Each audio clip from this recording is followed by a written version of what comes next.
तो आज हम लोग क्वेश्चन नंबर 7 करेंगे, ठीक है। एक्सरसाइज 7.2 का क्वेश्चन नंबर 7। पहले इसको समझते हैं, क्वेश्चन में कंडीशन क्या क्या दिया हुआ है और हम लोग को निकालना क्या है। तो ABC एक समकोण त्रिभुज है। कैसा त्रिभुज है? ABC एक समकोण त्रिभुज है। हम इधर एक समकोण त्रिभुज बना सकते हैं, ठीक है। ये कैसा त्रिभुज हुआ? समकोण त्रिभुज हुआ। समकोण त्रिभुज है तो कहाँ पे समकोण है? तो 90 डिग्री ए पे, मतलब यहाँ पे हम लोग बनाएंगे 90 डिग्री। और ये जो 90 डिग्री है, इस जगह का नाम, इस वर्टेक्स का नाम है ए। इसका मतलब इधर कर लेते हैं कहीं पे बी और इधर पे कर लेते हैं कहीं पे सी, ठीक है। ए बी सी एक राइट एंगल ट्रायंगल है जिसमें ये दिया हुआ है कि ए बी ए सी के बराबर, यानी ये वाला जो भुजा है वो इस भुजा के बराबर है ना। ये दो भुजा बराबर है। बी और सी ज्ञात कीजिए। तो पता करना है कि आखिर बी का मान और सी का मान कितना होगा। मतलब ध्यान से समझने वाली बात है यहाँ पे कि क्या क्या दिया हुआ है। तो जब हम लोग यहाँ पे सॉल्यूशन करेंगे, ठीक है, तो इसमें हम लोग को दो चीज दिया हुआ है। क्या क्या दिया हुआ है? ABC समकोण त्रिभुज है। तो दिया गया है, क्या दिया गया कि ABC एक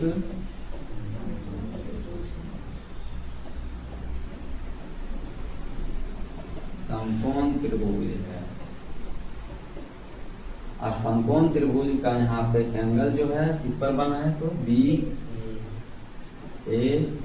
बराबर यहाँ पे 90 डिग्री का बना है, ठीक ना। और ये भी दिया हुआ है कि जो AB है वो किसके बराबर है? BC के बराबर है। अच्छा, AB AC के बराबर है, AC के बराबर है। और यहाँ पे ज्ञात करना है, सिद्ध नहीं करना है, ठीक है। यहाँ पे क्या ज्ञात करना है कि एंगल B का मान कितना होगा और एंगल C का मान कितना, ये हम लोग ज्ञात करना है, सिद्ध नहीं करना है, ठीक है। ज्ञात करना और सिद्ध करना में अंतर होता है। ज्ञात करने से हमको कुछ ना कुछ मान मिलेगा, वैल्यू मिलेगा, और सिद्ध करने में देर रहता है, क्या निकालना है वो यहीं पे देर रहता है, क्या सिद्ध करना है। तो सीधे हम लोग अब आ जाएंगे प्रमाण में, है ना। इसको हल करने के लिए तो हम लोग जान रहे हैं कि हम लोग का कैसा त्रिभुज है? समकोण त्रिभुज है। कैसा त्रिभुज है? समकोण त्रिभुज है। और इस त्रिभुज में एक चीज हम लोग को मालूम हो गया कि इसका दोनों भुजा बराबर है। ए बी किसके बराबर है? AC। अब मान लो एक त्रिभुज है और इस त्रिभुज का दो भुजा आपस में क्या है? बराबर है। अब हम पढ़ाए थे, एक परमा पढ़ाए थे कि अगर किसी भी त्रिभुज का दो भुजा अगर बराबर होता है, क्या होता है? दो भुजा बराबर होता है। इस तरह आप लोग बताए होंगे कि कभी भी दो त्रिभुज ऐसा है, ऐसा अगर ये दो भुजा बराबर है तो इसके जो समूह कोण होता है, जैसे इसका समूह कोण ये वाला, इसका समूह कोण ये वाला, तो कोणा भी क्या होता है? बराबर होता है। तो इस फोटो के आधार पर ये दोनों अगर भुजा बराबर है तो इसके समूह कौन कौन कौन होगा? इसका समूह कोण B होगा, इसका समूह कोण C होगा।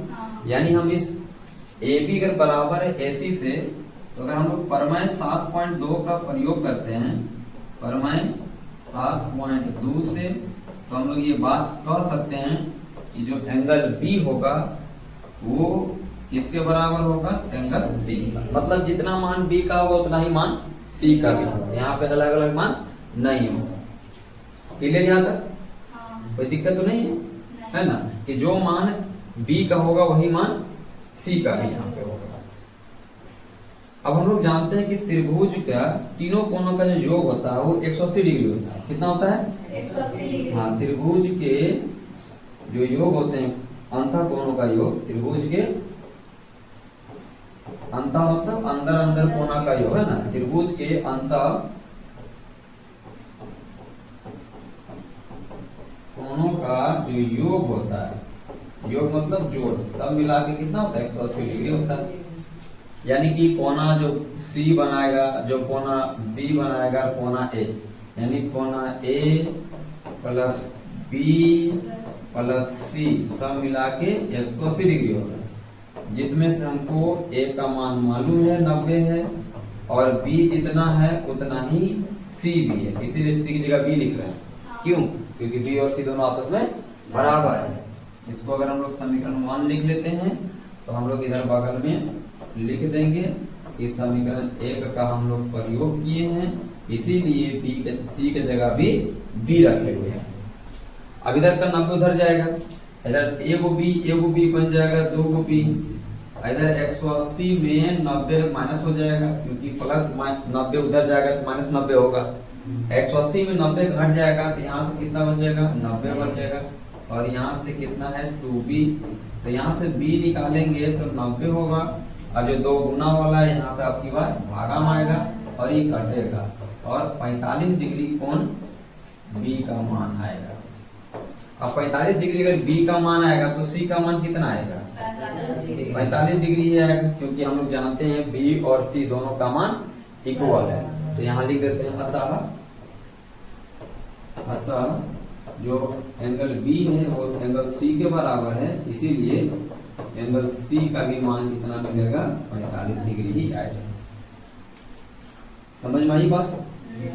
मतलब यहाँ 90 डिग्री है तो ये दोनों कितना कितना का होगा? 45। अरे तभी तो तीनों का जोड़ने से 180 भी आएगा, और ये दोनों बराबर है तो कोना भी तो बराबर होगा, इसलिए 45 दोनों सेम हो गया, और ये का 90 हो गया, जिससे टोटल 180 डिग्री आ गया। अगला क्वेश्चन नंबर जो 8 है उसमें दर्शाने करने बोल रहा है, यहाँ भी दर्शाने बोल रहा है यहाँ, है ना, मतलब आएगा ही जाएगा। ये किसी समबाहु त्रिभुज का, ठीक है, जो समबाहु त्रिभुज होता है उसका कोना जो हर एक कोना 60-60 डिग्री का ही होगा। अभी हम लोग को बना के दिखाना होगा कि 60-60 डिग्री आएगा कि नहीं आएगा। आएगा ही आएगा, ऐसा हम लोग को दिखाना है, मतलब आएगा ही, है ना। तो सबसे पहले हम लोग क्या बनाते हैं? एक समबाहु त्रिभुज बनाते हैं, समबाहु त्रिभुज बनाते हैं, और उस समबाहु त्रिभुज का हम लोग नाम दे देते हैं कुछ। जैसे इसका नाम दे देते हैं, यहाँ हो जाएगा ये वाला A, यहाँ हो जाएगा B, और यहाँ हो जाएगा C। और समबाहु कहने का मतलब इसका सभी कोना, मतलब सभी भुजा आपस में बराबर होता है। तो सबसे पहले हमें लिखेंगे, दिया गया कुंजी में है, मतलब ठीक है, दिया गया है एक त्रिभुज हम लोग मान लिया अपने से, तो जो ABC है एक समबाहु त्रिभुज है। क्या त्रिभुज है? समबाहु त्रिभुज है। अब हम लोग जानते हैं कि अगर समबाहु त्रिभुज है तो इसका सभी भुजा बराबर होगा, यानी इसका जो AB होगा BC के बराबर होगा, BC AC के बराबर होगा। और हम लोग देखो ये सिद्ध करना है, यहाँ पे हमें सिद्ध करना है प्रत्येक कोण कितना का होगा? जो कोना A होगा वो कोना B के बराबर होगा, कोना C के बराबर होगा, मतलब सभी कोना फिर 60 के बराबर है। तो ये हम लोग को क्या करना है? सिद्ध करना है।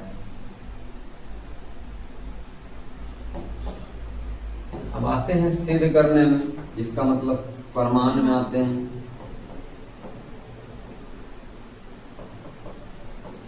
ठीक है, और सबसे पहले हम लोग आते हैं त्रिभुज ABC में। त्रिभुज ABC में मतलब समबाहु त्रिभुज ABC में। तो इसमें हमको ये मालूम है कि जब तीन भुजा बराबर है तो पहले दो भुजा बराबर लिखते हैं AB और AC को, कि जब बराबर है तीनों तीनों, इसका मतलब यहाँ AB जो है वो AC का भी बराबर है कि नहीं। अब अगर यहाँ प्रमेय लगाएंगे तो हमको क्या समझ में आएगा? कौन सा प्रमेय? 7.2। तो समझने की बात, अगर AB और AC बराबर, इसका मतलब B और C बराबर है। कोना B किसके बराबर हो जाएगा? कोना B कोना C के बराबर हो जाएगा। और अगर हम लोग फिर से यही नियम लगाते हैं कि यदि AB AC के जब बराबर है तो B C के बराबर हुआ, अब हम करते हैं कि ए बी बी सी के बराबर, किसके बराबर है, हाँ, कि ए बी जो है वो बी सी के बराबर होगा। तो फिर जब हम यहाँ पे परमा यूज करेंगे 7.2, तो बताओ कौन सा कोना किसके बराबर होगा। अब ये वाला इसके बराबर है, तो कौन कौन कोना बराबर होगा। जब ये वाला ये बराबर था तो इसके नीचे वाला कोना बराबर था, ठीक। अब ये दोनों भुजा बराबर, तो ये वाला कोना और ये वाला कोना बराबर होगा, यानी ए किसके बराबर हो जाएगा, सी के बराबर होगा। ए और सी क्या होगा, बराबर होगा। तो कोना जो ए होगा वो कोना सी के बराबर होगा। ये दो हम लोग निकाल लिए। अब हम लोग फिर से योग में आते हैं त्रिभुज के। त्रिभुज ए बी सी में ये हम लोग जानते हैं कि तीनों कोना का जो योग होगा वो 180 डिग्री होता है। अब जो ए है, ए कितना है, तो भाई ये है, तो ए है लिख देते हैं, ए का मान है ना, सी में सब बदल गया है, तो ए को क्या कहते हैं, देखो सी के बराबर है, तो हम लोग यहाँ कोना सी लिख देते हैं। बी भी किसके बराबर हो गया है, सी के बराबर, सी पहले से सी है। अब यहाँ से जोड़ने से कई गो सी मिल रहे हैं, 3 गो सी मिल रहा है, यहाँ से 180 डिग्री हो गया है। अब यहाँ से सी का मान निकालेंगे तो 180 डिग्री डिवाइड बटा 3 आएगा, इनका पाना में काटेंगे तो 60 बार में आएगा। मतलब कुल मिलाकर सी का मान कितना निकला, सी का मान निकला 60।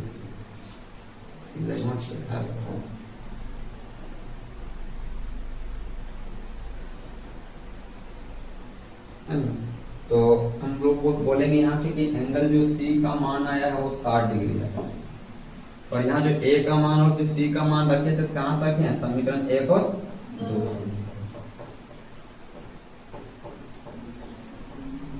ठीक ना, समीकरण 1 और 2 से रखे। देखो ए में बताया था बी सी के बराबर थे, बी की जगह सी रख दिए, और ए सी के बराबर थे, एक जगह सी रख दिए।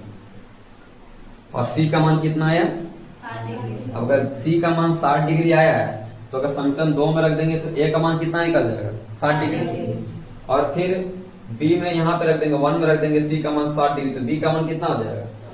मतलब समीकरण 1 और 2 में रखते हैं, समीकरण 1 तथा अगर 2 में रखते हैं तो 1 में रखेंगे तो बी का मान भी निकल जाएगा 60। कितना निकल जाएगा, बी का मान भी निकल जाएगा 60, और 2 में रखेंगे तो ए का भी मान निकल जाएगा 60। इसका मतलब यहाँ से ये पता चला कि एंगल जो ए है वो एंगल बी के बराबर है, एंगल सी के बराबर है, लगभग सब किसके बराबर है, 60 डिग्री के बराबर है। इसीलिए हम यहाँ से ये बोलेंगे कि तीनों के तीनों किसके बराबर है, तो 60 के बराबर है। तो ये चीज हम लोग को क्या करने के लिए बोला गया था, सिद्ध करने के लिए बोला गया।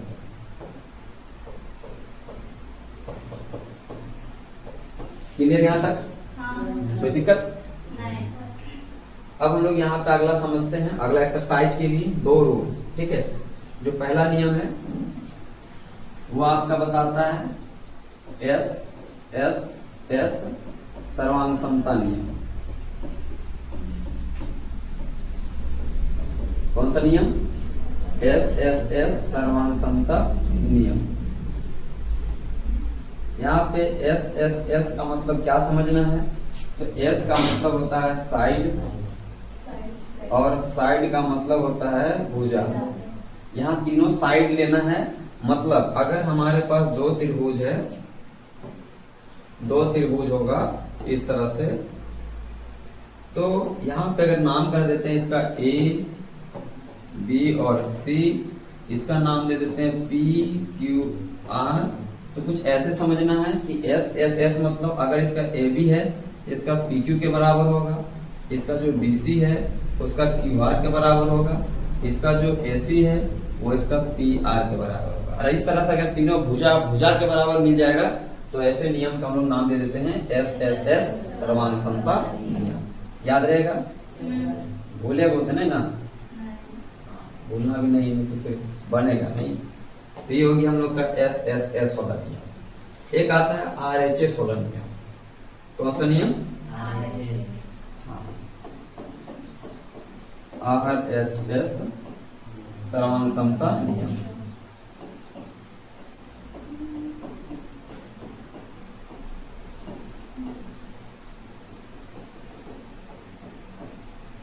सर्वांग समता नियम।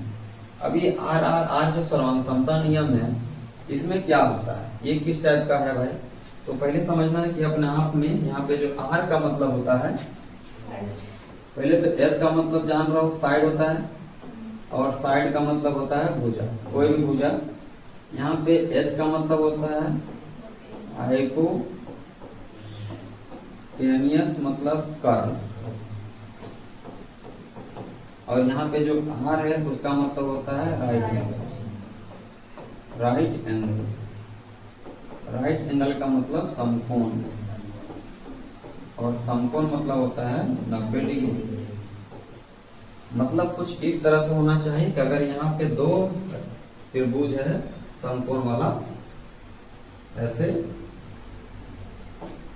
अगर इसका नाम दे देते हैं कि इसका नाम कुछ ये ABC दे देते हैं कि ये A है, ये B है और ये C है, और ये P है, ये Q है और ये R है। तो ध्यान देना है सबसे पहली बात, यहाँ तो इसका 90 डिग्री जो होगा इसके 90 डिग्री के बराबर होगा, और यही वाला हम नाम दे दे रहे हैं R। ठीक है, इसका 90 इसके 90 के बराबर होना चाहिए। फिर इसका जो कर्ण होगा, कर्ण जो 90 के सीधे वाला जो कोना होता है उसको कर्ण बोलते हैं, तो ये वाला इसके बराबर होना चाहिए। अब बच गया एक, उसमें से याद रखना है या तो ये इसके बराबर होगा या तो ये इसके बराबर, दो में से कोई एक। ठीक है, तीन चीज चाहिए टोटल। तो एक तो हमारा यहाँ वाला राइट एंगल हो गया, यहाँ से यहाँ वाला, दूसरा कर्ण हो गया ये वाला, और तीसरा या तो ये वाला इसके बराबर आएगा या तो फिर ये वाला इसके बराबर आएगा, दोनों में कोई एक आएगा। तो जो आएगा वो कौन सा नियम में आ जाएगा? RHS का नियम में आ जाएगा। किस नियम में आ जाएगा? RHS नियम में आ जाएगा। याद रहेगा, ये दो नियम का ही यूज करना है हम लोग को अगले एक्सरसाइज में। इसमें Q और A और D भी स्थित है। यदि AD को बढ़ाया जाता है तो BC को P पर काटता है, यानी कि अगर इसको ऐसे मिलाते हैं तो देखो BC को कहां पे काट रहा है? P पे काट रहा है ना। तो हम लोग ये चार चीजें क्या करना है? दर्शाना है, दिखाना है। थोड़ा त्रिभुज को फिर से थोड़ा हम लोग बनाते हैं, है ना। त्रिभुज में जो दिख रहा है उसको फिर से थोड़ा बनाते हैं कि सबसे बड़ा त्रिभुज पहले कौन सा था? वो ये वाला, ये ना है। अच्छा, इसके बाद जो छोटा त्रिभुज वो कौन सा है?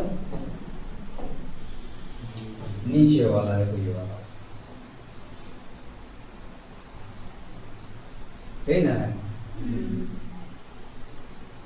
और इन दोनों से जब ज्वाइन करके पास कराया गया है एक लाइन को, दिख रहा होगा वो लाइन ये है। जब दोनों की इस तरह से पार कराया गया तो ये दोनों कहां पे जाके मिला? एक A में, एक D में, फिर P में। दिख रहा है? तो इस जगह जो पॉइंट, इस जगह का पॉइंट, उसी का नाम क्या दिया गया है? P दिया गया है। थोड़ा नेमिंग कर देते हैं, है ना। पंच नाम दिया है, तो यहाँ वाला नाम दिया है P, ये वाला यहाँ पे C है, यहाँ वाला D है, ये ऊपर वाला A है, और इस जगह पे B है। ठीक है, क्या है? B। यहां तक तो बात समझ में आ रहा होगा। अब जो चीज दिया हुआ उसको पहले लिख लेते हैं हम लोग। तो हम लोग के पास सबसे पहला जो इंफॉर्मेशन है वो ये है कि ABC और जो DBC है दोनों समद्विबाहु त्रिभुज है। कैसा त्रिभुज है? समद्विबाहु त्रिभुज है। तो सॉल्यूशन में आते हैं। सबसे पहले हम लोग दिया गया की बात करते हैं। दिया गया है कि ABC जो है, ABC, और एक और त्रिभुज का नाम क्या दिया है? DBC, दो समद्विबाहु त्रिभुज है। समद्विबाहु त्रिभुज हैं, और समद्विबाहु त्रिभुज का अर्थ समझाए हुए हैं। अगर ABC समद्विबाहु त्रिभुज है, इसका मतलब इसका जो AB वाला भुजा होगा, ये वाला भुजा AB वाला, और ये वाला भुजा जो AC वाला होगा वो क्या होगा, बराबर होगा। यानी हम यहाँ कहेंगे अर्थात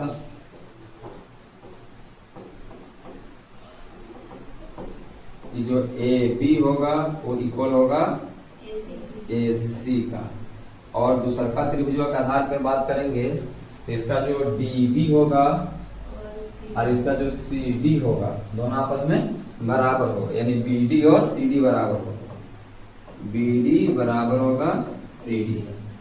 यहां तक तो समझ में आ गया होगा।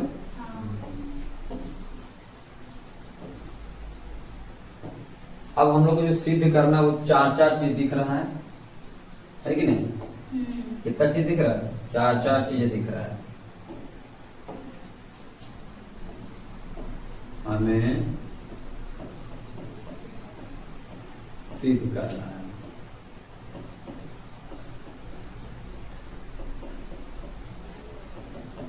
हमें सिद्ध क्या करना है?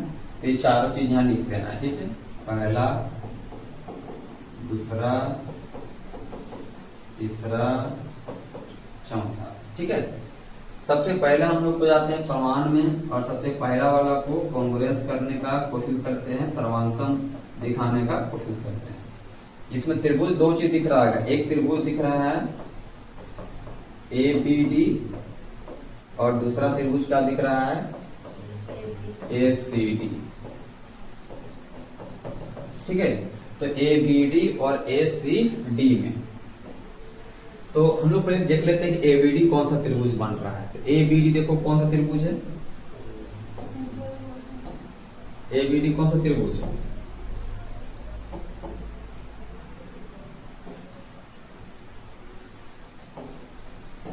ABD कौन सा है? देखो इधर वाला आधा, देखो यहाँ से बना हुआ है, देखो पूरा रेड वाला, ब्लैक वाला ABD। अच्छा छोटा वाला है ना?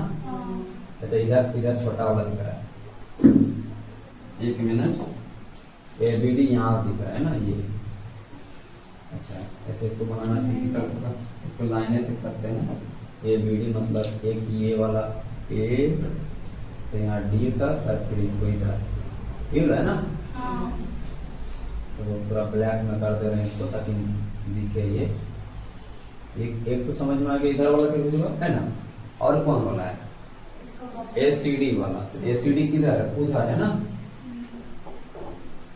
तो उसको कर देते हैं थोड़ा रेड, तो ये बन जाएगा AC, यहाँ तक हो गया है ना, और ये वाला D। और इसमें देखो ये लोग कॉमन जा रहा है थोड़ा, है ना। ये पार्ट जो होगा, ये वाला पार्ट कॉमन में आ रहा है, मतलब दोनों में आ रहा है। तो इधर का जो ब्लैक वाला त्रिभुज है, उधर का रेड वाला त्रिभुज, ये दो त्रिभुज हम लोग का है।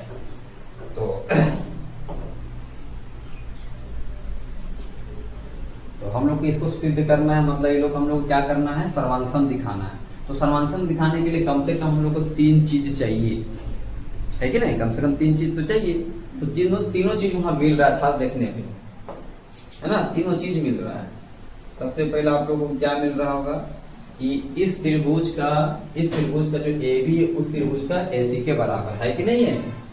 तो हम लोग बोलेंगे कि जो AB है वो किसके बराबर है? AC के बराबर है। ये भी हम लोग का दिया है।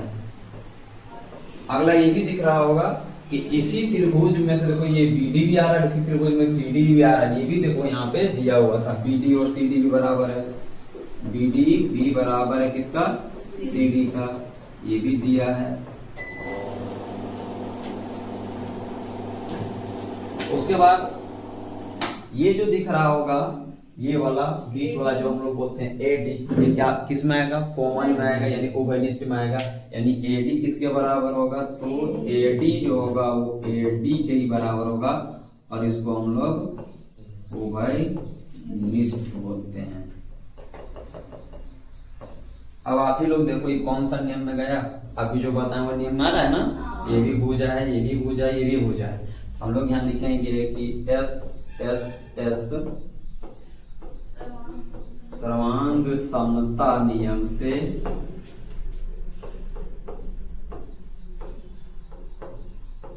ठीक है, एस एस एस सर्वांग समता नियम से ये त्रिभुज होगा, कौन कौन त्रिभुज था, ए बी डी, ये सर्वांग सम होगा त्रिभुज किसका, ए सी डी का। अब जब दो त्रिभुज सर्वांग सम हो गया है तो हम लोग तो ये लिख ही सकते हैं ना कि देखो यहाँ पे ये वाला जो कोना अब होगा वो किस कोना के बराबर होगा, ये वाला कोना इसके बराबर होगा, ये वाला कोना इसके बराबर होगा। लेकिन हम लोग को जरूरत है उसको लिखेंगे, जैसे यहाँ बोला था कि एपी जो है, एपी जो लाइन है वो कोण ए को भी विभाजित कर रहा है और डी को भी विभाजित कर रहा है। तो फिलहाल हम लोग इस दो त्रिभुज के सर्वांग समता से कह सकते हैं कि यहाँ वाला जो कोना होगा इस जगह और ये वाला जो कोना वो क्या होगा, बराबर होगा, है कि नहीं। तो हम लोग इसको किस नियम से लिखेंगे, सीपीसीटी से। तो लिखेंगे सीपीसीटी से। तो सीपीसीटी से कौन किसके बराबर होगा, तो यहां वाला कोना का नाम लिखने का तरीका होगा B A D. B A D जो होगा वो बराबर होगा उधर से सी ए डी का, सी ए डी का। इसको हम लोग इक्वेशन 1 मान के लिखते हैं। यहां तक समझ में आ रहा है। हाँ। अब हम लोग दूसरा त्रिभुज को सिद्ध करेंगे, दूसरा त्रिभुज को बराबर सर्वांग सम दिखाएंगे। त्रिभुज का नाम क्या क्या है, ए बी पी। त्रिभुज है ए बी पी और दूसरा त्रिभुज का नाम है ए सी पी बी। तो किधर दिख रहा है ये त्रिभुज, ए बी पी। तो दिख रहा होगा देखो ए बी पी, ये बड़ा वाला दिख रहा है। इधर का मतलब समझो आधा, उधर का आधा समझ लो, ऐसे समझ लो, उधर का आधा इधर के आधा, मतलब कुछ इस तरह। हम लोग इसको अगर बना लेते हैं एक त्रिभुज, है ना, इसको नीचे कर लेते हैं। तो एक लाइन जब यहां से जाएगा तो ये दो त्रिभुजों में बढ़ जाएगा। और इसी में आप समझ लीजिए कि ये वाला आपका ए है, ये आपका बी है, ये आपका पी है और ये आपका सी है। तो इधर का त्रिभुज को इधर के त्रिभुज के बराबर दिखाना है, जिसमें से हमको ये तो मालूम है कि ये वाला जो भुजा है इस भुजा के बराबर है। और जब भुजा बराबर है तो हम लोग जानते हैं कि इसका कोना और इसका ये कोना बराबर होगा, है ना, ये ना दिया है। हाँ, और ये भी मालूम है कि यहाँ का जो कोना है ये वाला कोना अब ये कोना के बराबर हो चुका है, यहाँ कोना इसके बराबर हो चुका है। तो हम लोग को तो तीन ही चीज ना चाहिए। तो ध्यान देंगे हम लोग किसको लेंगे, देखो ये वाला लेने से गड़बड़ हो जाएगा। हम लोग को लेना पड़ेगा, देखो कि ये तो एंगल हो जाएगा और ये भी एंगल और बीच में, अच्छा ये तो नियम है ना, दो कोना के बीच का भुजा, है ना, जैसे कोना भुजा कोना, ये भी ले सकते हैं। या तो फिर देखो ऐसे भुजा कोना, आई तो उभयनिष्ठ है, इसको भी ले सकते हैं। तो हमारे पास दो कंडीशन है, किसी को भी लेके हम लोग बना सकते हैं। तो हम लोग देखो क्या क्या लेंगे, इसको लेंगे ये वाला भुजा, फिर ये वाला भुजा बराबर ले लेंगे।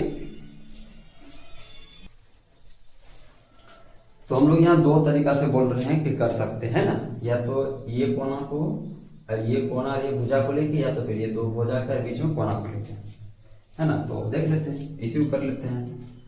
ये दो भुजा लेकर बीच में कोना ले लेते हैं। ये आप इस समीकरण 1 से निकाले हैं। तो सबसे पहले लिखते हैं कि इसका जो ए बी होगा, इधर का ए बी उधर का ए सी जो दिया हुआ था। फिर बीच का जो कोना है इधर का कोना है, तो यहाँ वाला कोना का नाम या तो फिर उभयनिष्ठ ले लेते हैं। उभयनिष्ठ ले लेंगे तो क्या जाएगा, एपी एपी जाएगा, एपी एपी जाएगा उभयनिष्ठ में। अभी दो भुजा हो गया, इसके बीच का कोना तो हम लोग को ये लेना पड़ेगा, ये वाला है ना, बी ए पी वाला एंगल बी ए पी बराबर सी ए पी, और ये समीकरण 1 के आधार पर है। ठीक है, देख लो ये ना बी ए डी, तो बी ए डी यहाँ बीच में डी था, तो बी ए डी गुणे पी तक लेगा, कोना दी ना बनेगा, है कि नहीं।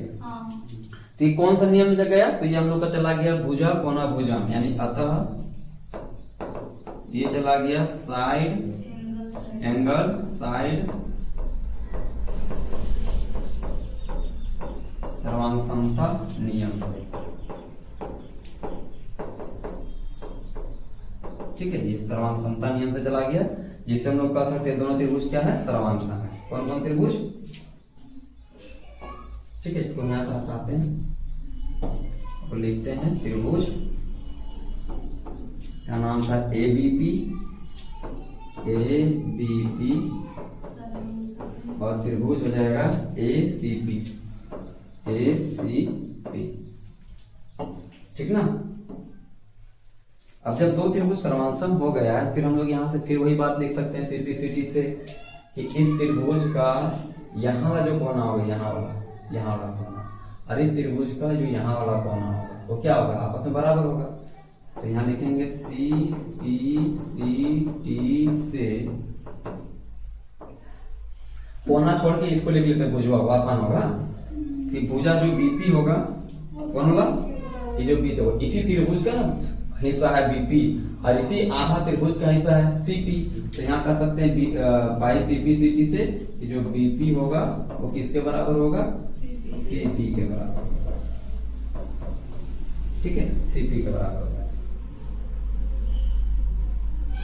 चलो अब हम लोग क्या कर लेते हैं, अगला तीसरा को सिद्ध करने के लिए जाएंगे। इसके लिए छोटा सा त्रिभुज, और ये छोटा सा त्रिभुज को हमको क्या करना होगा, सर्वांग सम दिखाना पड़ेगा, ठीक है। तो इसके लिए हम लोग अगला ही पेज में चलते हैं, यहाँ तो जगह काफी होगी, अगर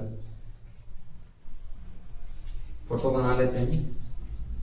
फोटो में क्या क्या था, एक त्रिभुज था, है ना, और फिर यहाँ से एक लाइन था,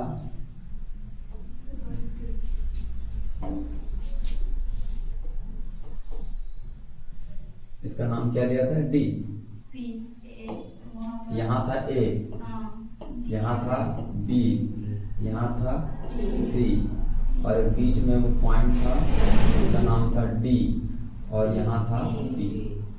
इस सब को अगर हम लोग ज्वाइन करते हैं तब जाकर हमको एक त्रिभुज बनता है, जिसका नाम है ADBC। तो फिलहाल आगे हम लोग इसी त्रिभुज में जाएंगे, जिसमें हम लोग पहले से मालूम है कि ये भुजा और ये भुजा बराबर है, और अभी हम लोग सिद्ध किए हैं कि ये वाला भुजा भी इसके बराबर है, और ये तो जान लो उभयनिष्ठ है कि नहीं। तो ये दोनों त्रिभुज को हम लोग S से सर्वांग सम दिखा लेंगे। त्रिभुज का नाम लेते हैं DPB। अब चलते हैं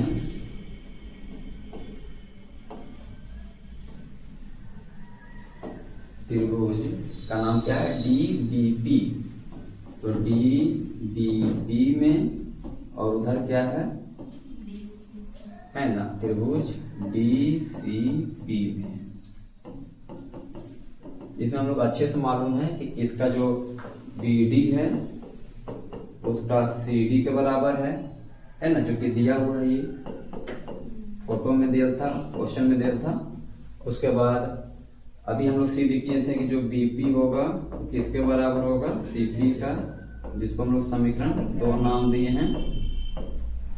और एक तो DP दिख रहा है, DP जो है वो DP के ही बराबर होगा, क्योंकि ये उभयनिष्ठ है, ठीक है। तो यहाँ से हम लोग कहेंगे कि SSS का नियम से, SSS सर्वांग समता नियम से जो त्रिभुज होगा, कौन सा त्रिभुज, DBP, वो सर्वांग सम होगा त्रिभुज DCP का। अब जब ये सर्वांग सम हो जाएगा DCP का, तो हम लोग यहाँ यूज करते हैं CPCT से, ध्यान देना। अब जब CPCT से क्या होगा, इस त्रिभुज का ये जो कोना होगा और इस त्रिभुज का ये कोना होगा, आपस में क्या होगा, बराबर होगा। तो इधर का कोना का नाम हो जाएगा BDP, इधर का CDP, ठीक है। तो समीकरण 3 नाम दे दिए। अब हम लोग को ये समझना है कि तीसरा का मतलब क्या था भाई। तीसरा, ये वाला जो कोना होगा, ये कोना इसको बराबर करेगा और ये कोना इसको, तो हम लोग दोनों निकाल चुके हैं। एक निकाले थे समीकरण 1 में, समीकरण 1, तथा और अभी जो निकाले हैं समीकरण 3 में, है ना। तो समीकरण 1 तथा समीकरण 3 से हम लोग ऐसा कह सकते हैं, क्या क्या निकाले थे, एक बार लिख लेते हैं। एक निकाल लेते हैं एंगल BAD कि जो BAD है वो इक्वल है CAD का, और दूसरा हम लोग अभी निकाले हैं कि जो BDB है वो बराबर है CDB। अरे दोनों से क्या अर्थ निकलता है कि जो AP लाइन जा रहा है, AP जो है वो A तथा D कोण को समद्विभाजित कर रहा है। क्या कर रहा है? समद्विभाजित करता है। तो ये जो लाइन है इसका मतलब यही दो है कि ये दोनों कोण आपस में क्या होगा? बराबर होगा। तभी कह सकते हैं जो AP है वो A और D को, A तथा D कोण को समद्विभाजित करता है। एक और बचा हुआ है, लास्ट पार्ट इसमें था। टोटल 4 चीजें हैं। तो जो चौथा ला क्या दिखाना है कि AP जो है रेखाखंड BC का लंब समद्विभाजक है। क्या है? लंब समद्विभाजक। और लंब समद्विभाजक का मतलब होता है कि यहाँ पे 90 डिग्री का कोण भी बनता होगा। P के पास कितना डिग्री कोण बनता होगा? 90 डिग्री का कोण भी बनता होगा। तो इतना तो हम लोग जान रहे हैं कि ये जब दोनों त्रिभुज को सर्वांगसम दिखाए थे, तो सर्वांगसम कहाँ दिखाए थे? इधर दिखाए थे ना था, DBP और DCP। जब इन दोनों त्रिभुज को हम लोग सर्वांगसम दिखाए हैं तो इतना तो हम लोग जानते हैं कि इसका यहाँ का जो कोना होगा, यहाँ वाला कोना और यहाँ वाला कोना भी बराबर होगा। कौन सा नियम से? CPCT से। जैसे यहाँ कोना यहाँ बराबर है, यहाँ भी कोना यहाँ बराबर होगा। तो हम लोग लिखते हैं इसी त्रिभुज में लिखना चाहिए था हम लोग को। यहीं पे देखो हम जगह बना देते हैं।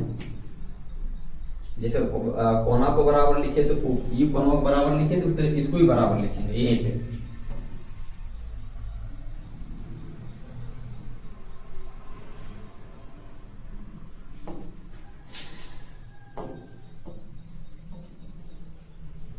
ठीक है, किसको बराबर लिखने बोल रहे हैं? और में यहाँ वाला जो BPD था, कोना BPD था, वो बराबर होता है CPD का। ठीक है, अब यही तक हम लोग देखो आगे काम करने वाले हैं कि ये तो एक लाइन है, दोनों क्या है? एक लाइन है। ये दोनों भुजा तो पहले से बराबर है। और यहाँ जब दोनों कोना को जोड़ेंगे, कौन कोना को? यहाँ वाला कोना जिसका नाम अभी दिए थे BPD, ठीक है, प्लस उधर का कोना जिसका नाम है CPD। अगर दोनों को जोड़ेंगे तो 180 डिग्री होगा, क्योंकि ये रैखिक कोण बना रहा है। कौन सा कोण बना रहा है? रैखिक कोण बना रहा है। तो जोड़ने से कितना मिलेगा? 180 डिग्री मिलेगा। अब इसमें तो दोनों तो बराबर है ना।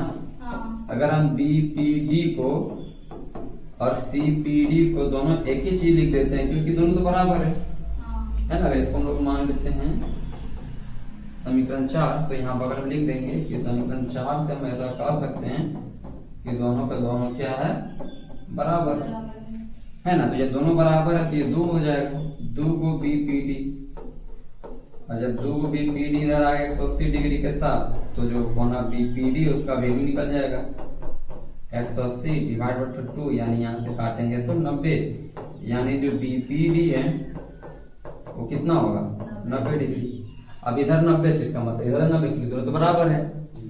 अब यही दोनों बात को मिला के जो हम लोग का ऑप्शन, मतलब जो हम लोग को आंसर 4 वाला है वो निकल जाएगा।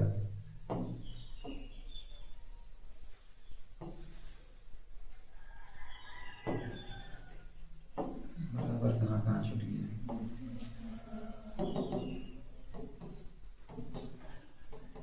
ठीक है, अब यहाँ ध्यान देना, ये तो पता चल गया कि दोनों 90 डिग्री में बन रहा है। तो 90 डिग्री भी बन रहा है, और हम लोग को पहले से ये मालूम है कि इसका जो BP है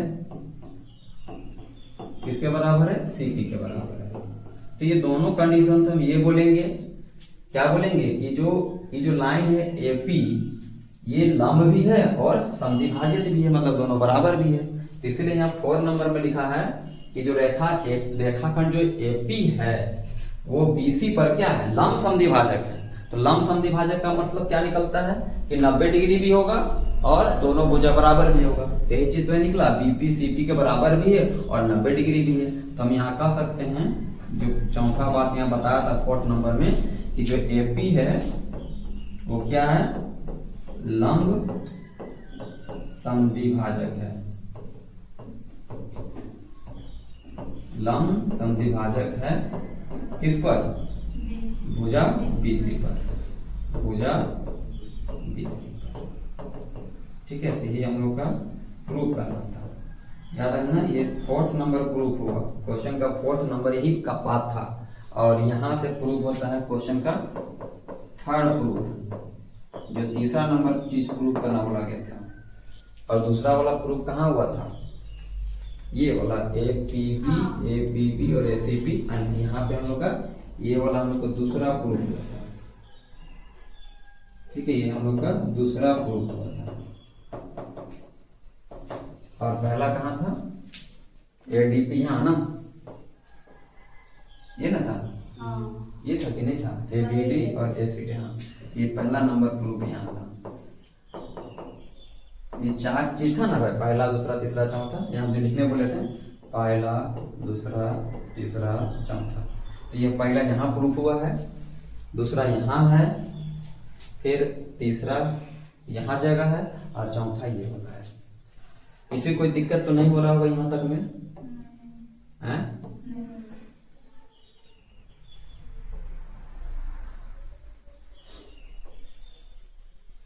ठीक है, ये इधर का पार्ट है, उधर का पार्ट है, और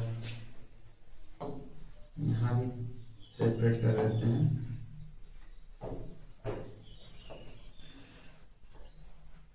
यहाँ से है, यहाँ से है, तो ये हम लोग